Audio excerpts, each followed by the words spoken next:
Assalamu alaikum. Welcome. Firstly, I would like to thank you for an exhorting lecture. My question is about Ibrahim, peace be upon him.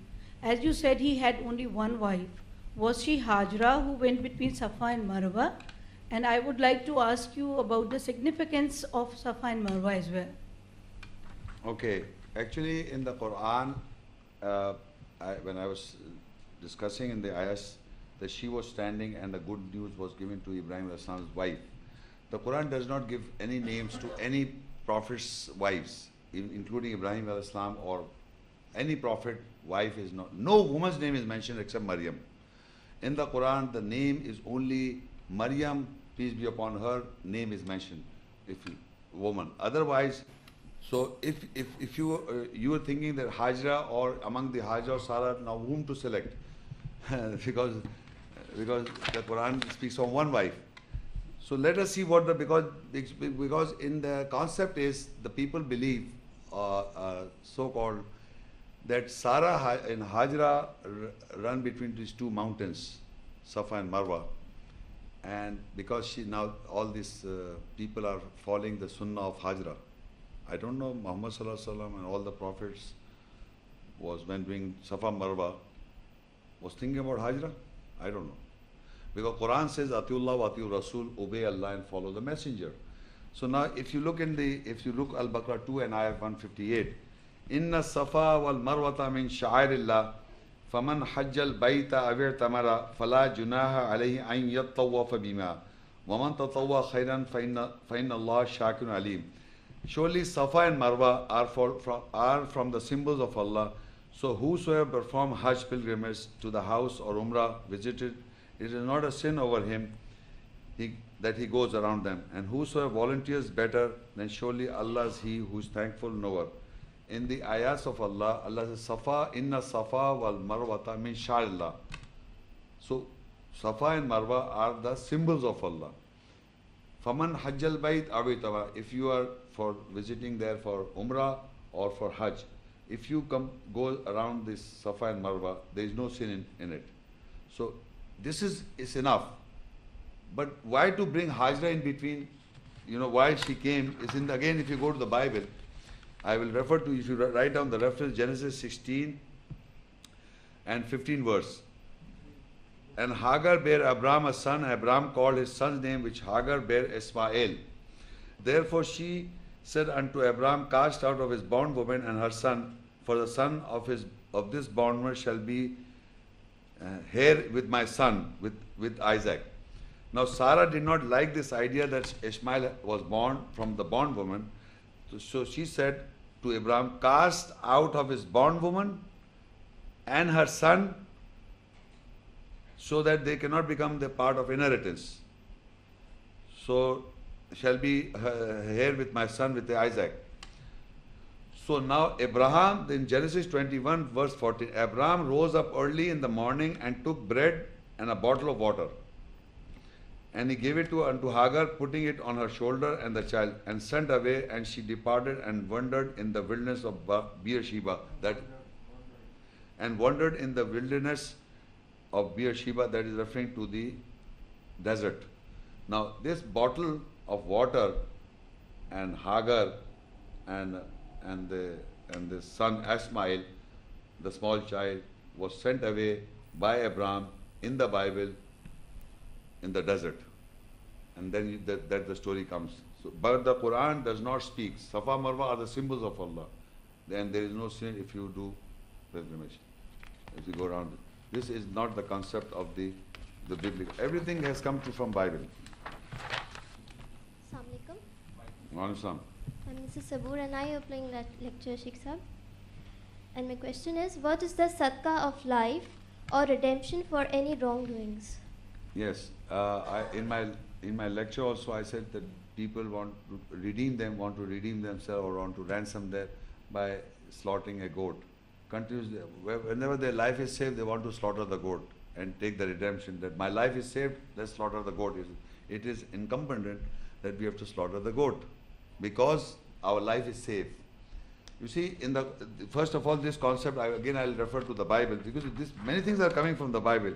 In Leviticus 7 and verse 2, if you do anything wrong, if you do anything wrong, the guilt is offering is to be slaughtered in the place where the burnt offering is slaughtered, and its blood is to be sprinkled against the altar all the sides. You see, first you slaughter the animal and then throw the blood around it. This is in the biblical Leviticus 7 book and verse 2. You see, all this guilt, if you do wrong, guilt comes in your mind. So how to get away from the guilt is to slaughter the animal or the goat. This is the concept, the biblical concept. Black goat or white goat or, I don't know, the black hen slaughtering. But what the Quran says, the point is what the Quran, if you do a mistake, how to amend? The Quran explains in Surah Al-Ma'idah 5 and ayah verse 89.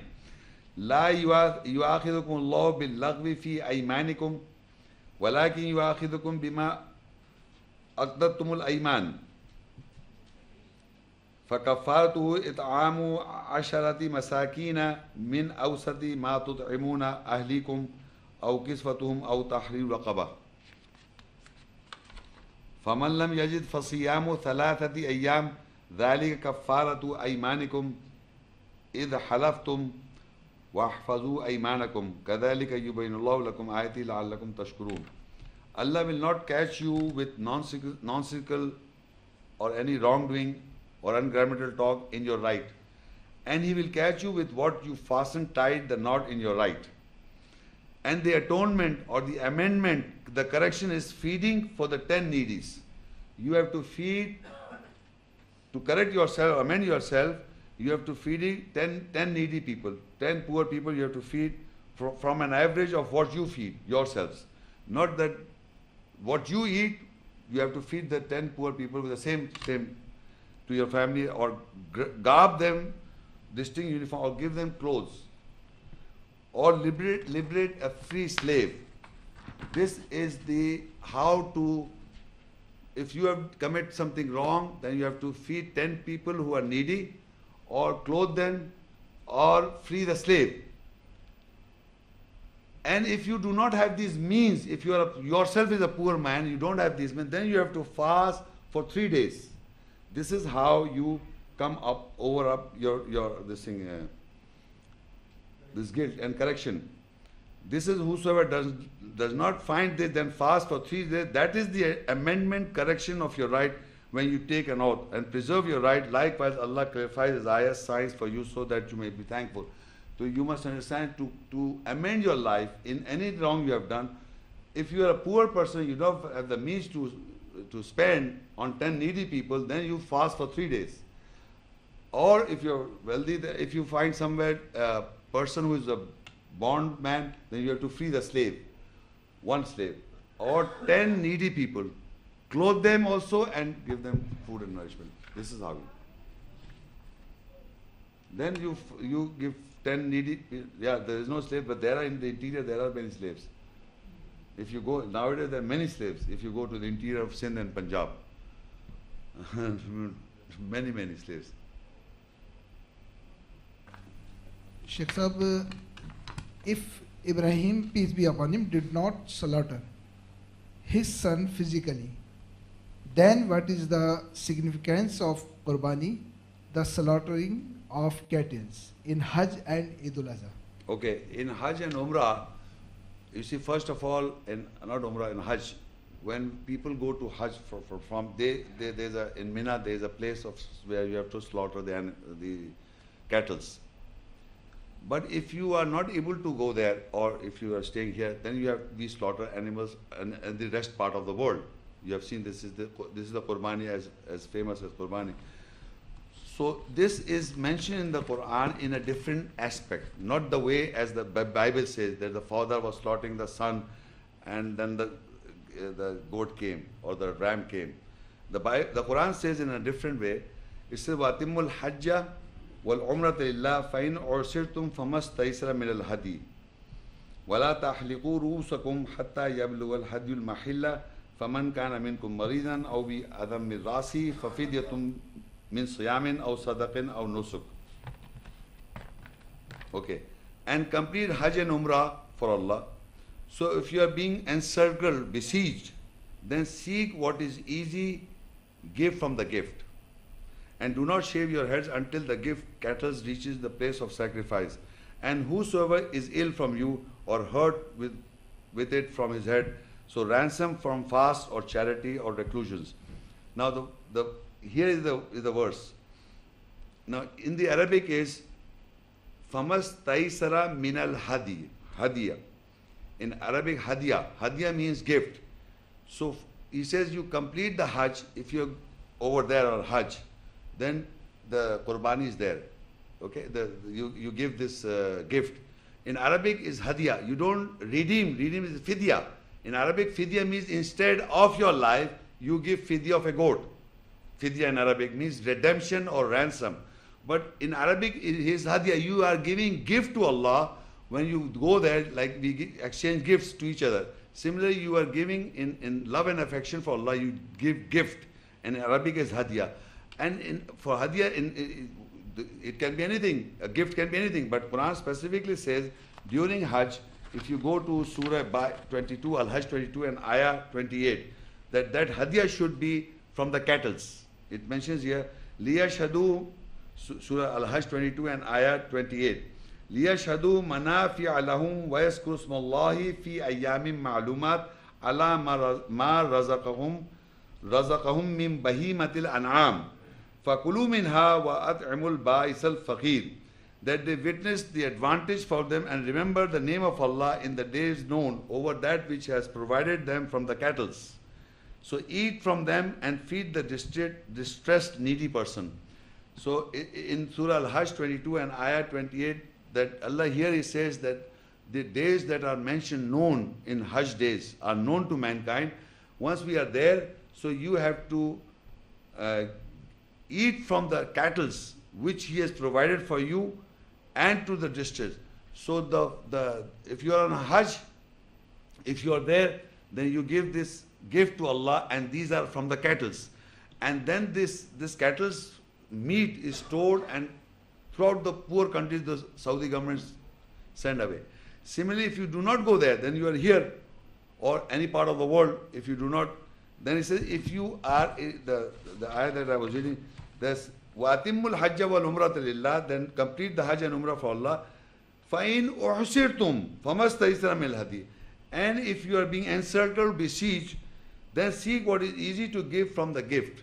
If you are not able to go for Hajj because you are besieged, or you are not able to go on any different reason, which you know best, so you have to give gift here, what is easy for you.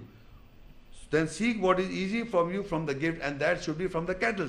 So in the whole world, people who do not go for Hajj every year, the Quran does say you have to perform Hajj once. First of all, you must know this, the Quran does not say that you have to perform Hajj once. Every year, if you have the means, we have to go.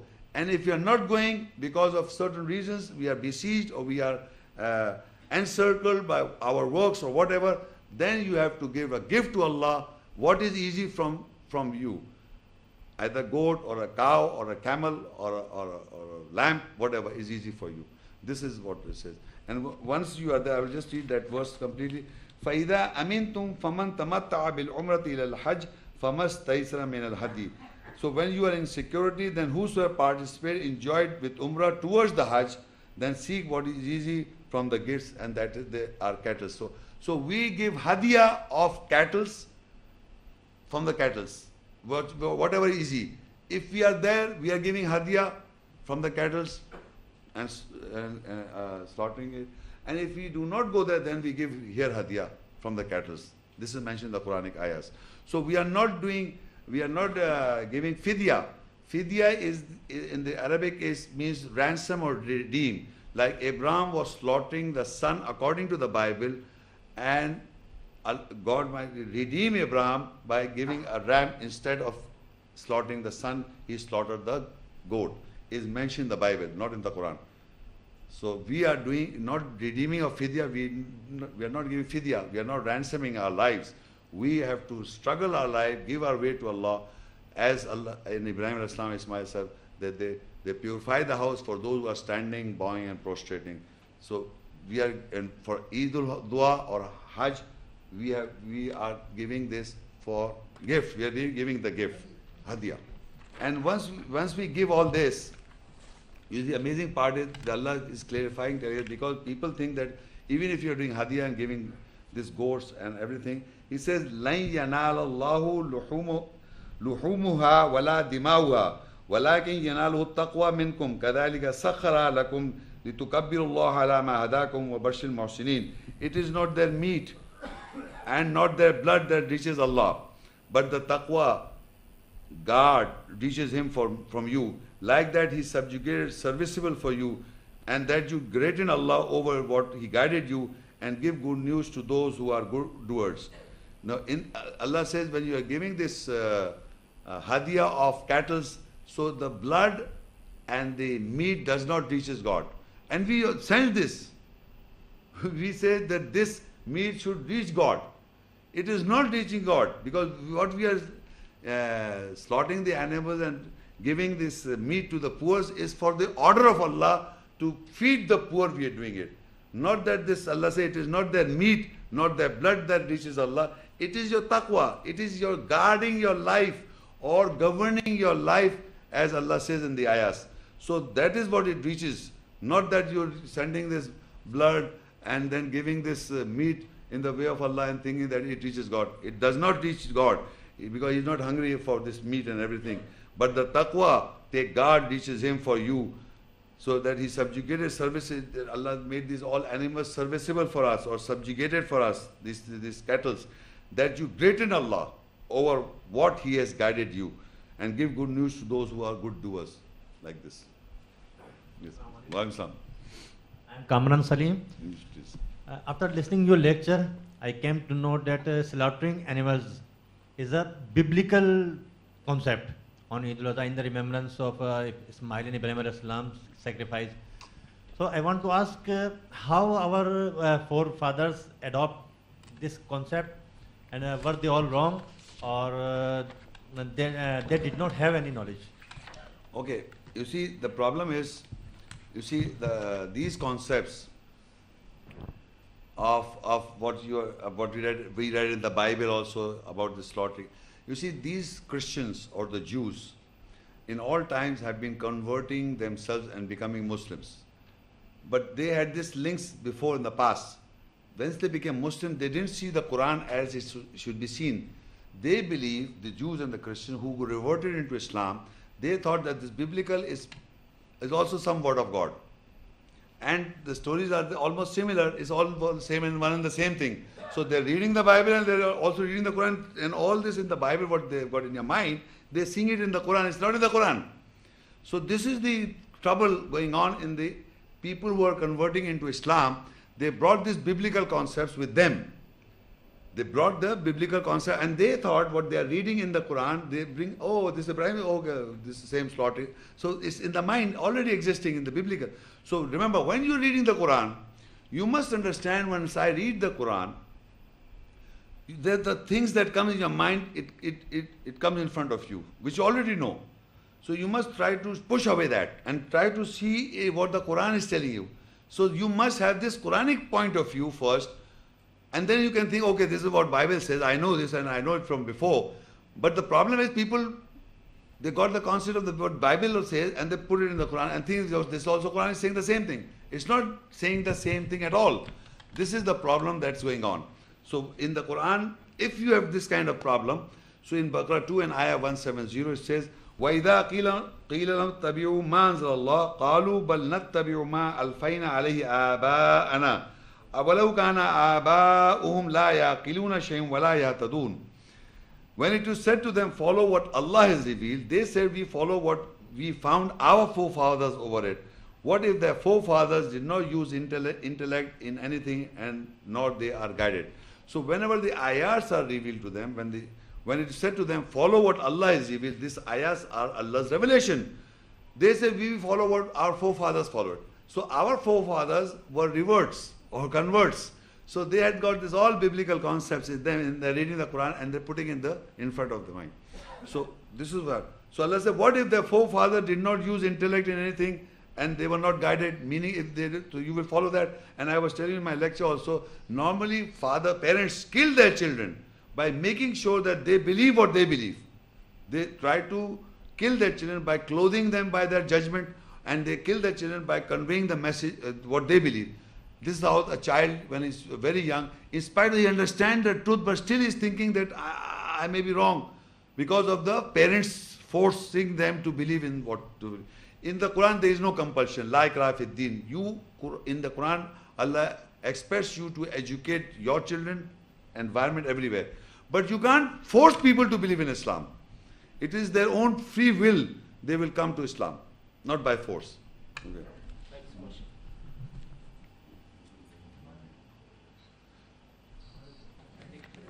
This concludes today's session. Assalamu alaikum wa rahmatullahi wa barakatuh.